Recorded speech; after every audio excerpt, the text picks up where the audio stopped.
trucks that I could wall my whole studio with them. And again, I appreciate it because without you, I wouldn't be doing what I'm doing. And again, to the radio stations that's carrying us on your network, on your station, I want a big shout out to you guys. I want to thank you guys. Again, without you, we wouldn't have the listenership we have. Anyway, we'll be back in 2.5 minutes. You're listening to Night Dreams Talk Radio After Dark.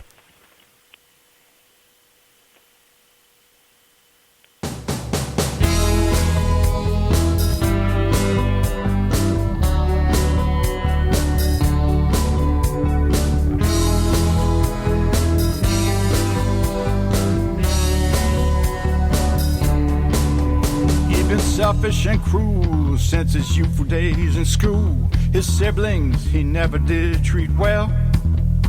His self-centered bent was his dark side lament, with a focus on hypnotizing spells. He memorized laws to help sharpen his claws for a future for which he was bent. The time would surely come when for office he would run and claim he was just heaven sent. Another politician has just taken center stage. He tells all the people that he loves them so. He comes on like a sage, says with him they should engage. A false prophet selling endless empty prose.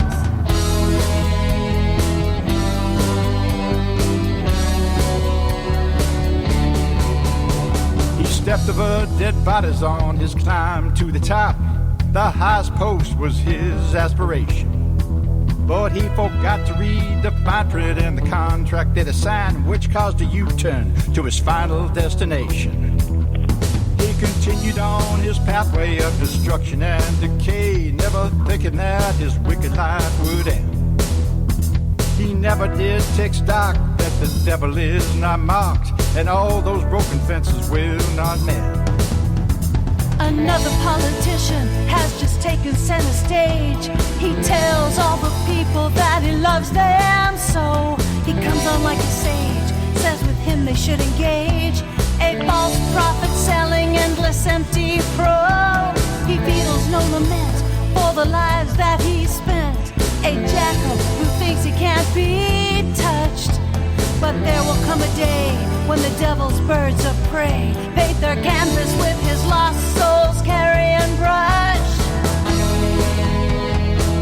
If you would like to hear Night Dreams Talk Radio on your local radio station, let them know. Tell them to check out www.nightdreamstalkradio.com. And thank you. You are listening to Night Dreams Talk Radio Network. From our compound to you worldwide. With your host, Gary Anderson. That is me, with our guests tonight, Sam Ritchie and James out there. Hey, Sam, I'll let you get back to what you were talking about before we went to commercial break. Oh, I lost my train of thought. No, I didn't. Yeah, so and James asked a question, of course, about the connection with the UFOs and Bigfoot. And I think there's there might be an agenda to when you think about how the Bigfoot seem to be aloof about contacting humans, and it's always from a distance. So you're often wondered, well, why don't they just come out of hiding and commingle with humans and all that? And I'm starting to get an impression that maybe possibly they're prevented from doing that because some other force has got their number, and either they're working with them or they're prevented from contacting humans in a direct sense. So there's a lot of agendas that are taking place on this planet.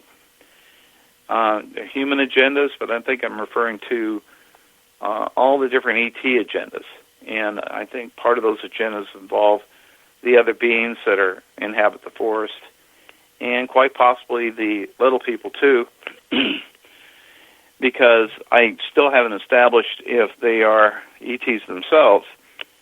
And based on the fact that they are not just some little animals running around in the woods, that run on 2 feet, but rather have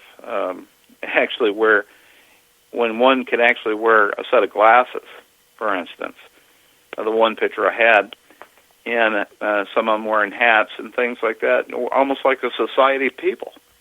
You know what I mean? I got a funny feeling. Yeah. I feel like sometimes, with some of the pictures you posted, maybe they are aliens. Think about that. Does the law say they have to be 5'7" to 6'3"? I mean, could aliens be, micro size, or could they be, when you look at these triangles that are big as a Walmart store, could those be the giants that could be 13 to 16, 17 feet tall? We don't know. Well, it's very possible, but go ahead, James. I'm sorry. I was just going to say, I think that the aliens' body size would be determined by the size of their home planet. In other words, by the gravity levels. I think that would determine the size of any species, as far as that goes.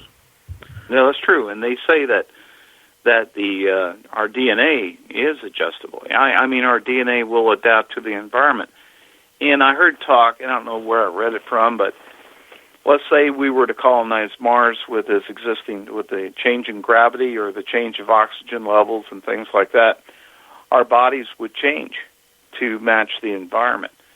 And it's very true. What happens if it is something that's more conducive to, if there's less oxygen, then it wouldn't support the large life.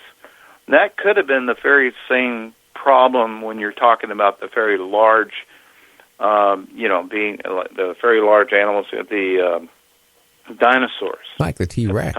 We talked that. Yeah. I have Joe Taylor comes on about once every month and a half.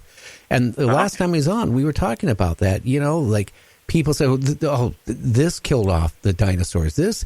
It could be because the oxygen content now cannot support something growing that huge. The oxygen content is not there to do it.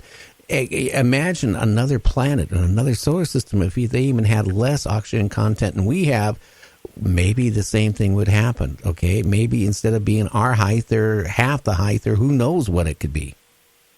Right. Well, that's yeah. And the thing too is you don't know what kind of environment the Earth was before a disaster. Maybe something did hit the Earth and it changed the oxygen content. There is some speculation, and I've seen this, and it might either be laughable or it may be true. I don't know. But the mountain that was used in the movie Close Encounters of the Third Kind, I believe that's Devil Hill. do you know what I'm talking about? Huh? Devil's Tower. Devil's Tower. Take a close look at that. What does it look like? It looks like a tree trunk. A petrified tree trunk. How's that fly? I mean, why is something just sticking up that high in the middle of the desert?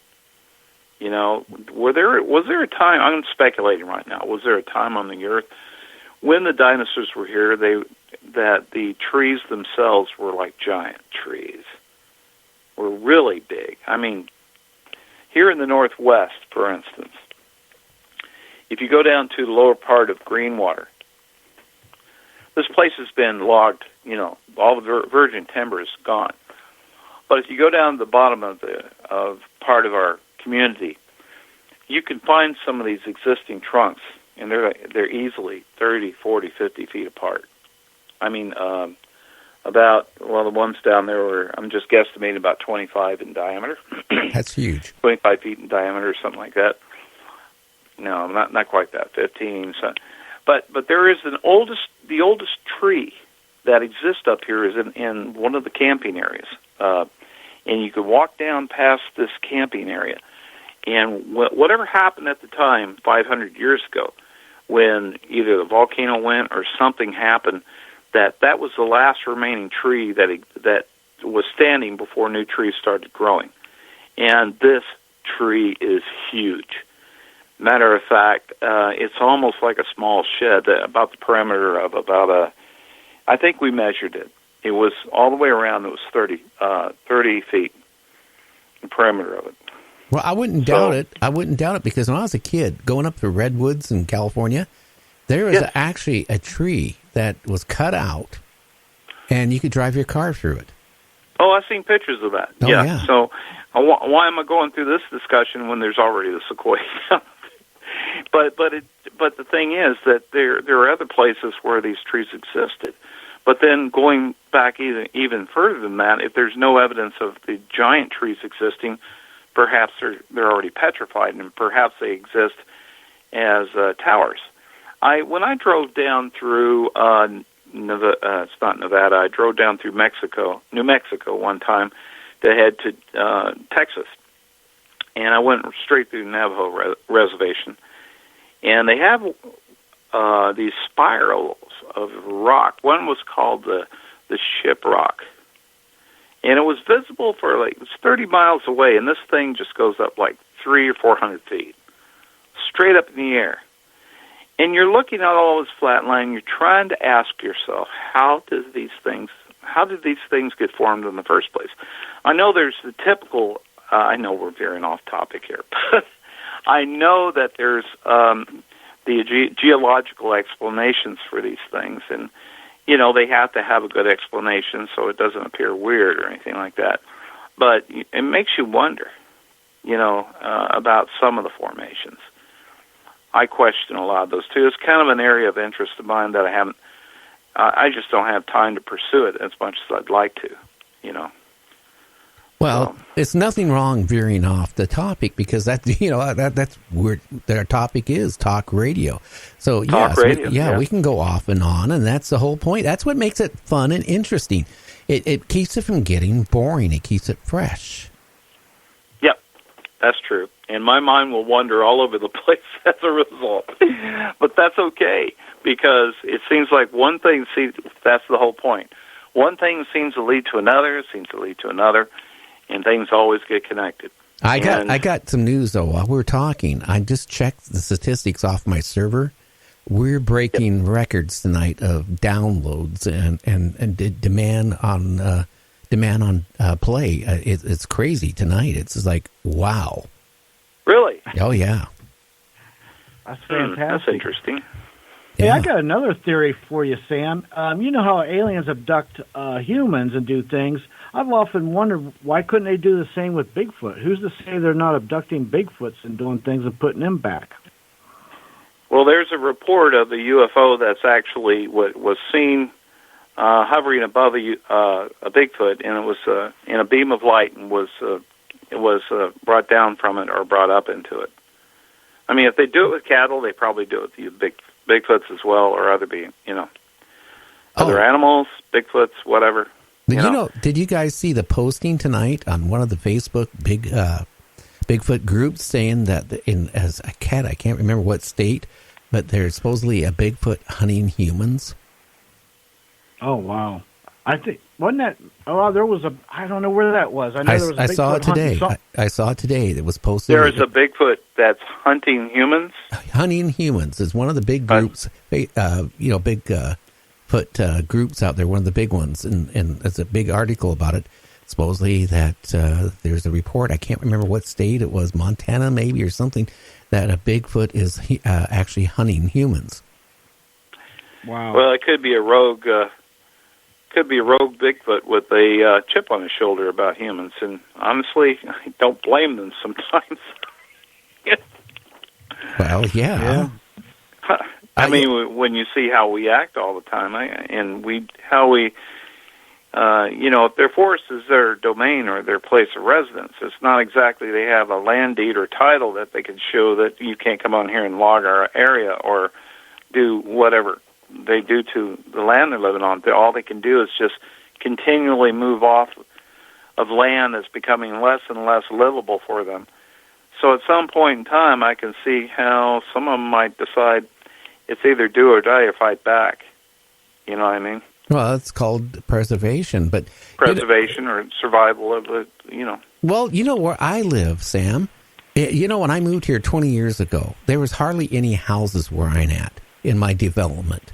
Okay? Mm-hmm. I mean, it was all my neighbors weren't there. It was all forests, all cedar trees. Now, I'm the only one pretty much left with cedar trees, like 2 acres worth. And it was like that all there. I remember seeing bear. I remember seeing deer all the time. Now I can maybe see a deer maybe once or twice a year. I haven't seen a bear in about 17 years. Where do they go as the communities all build up around here? Do they die off, or do they?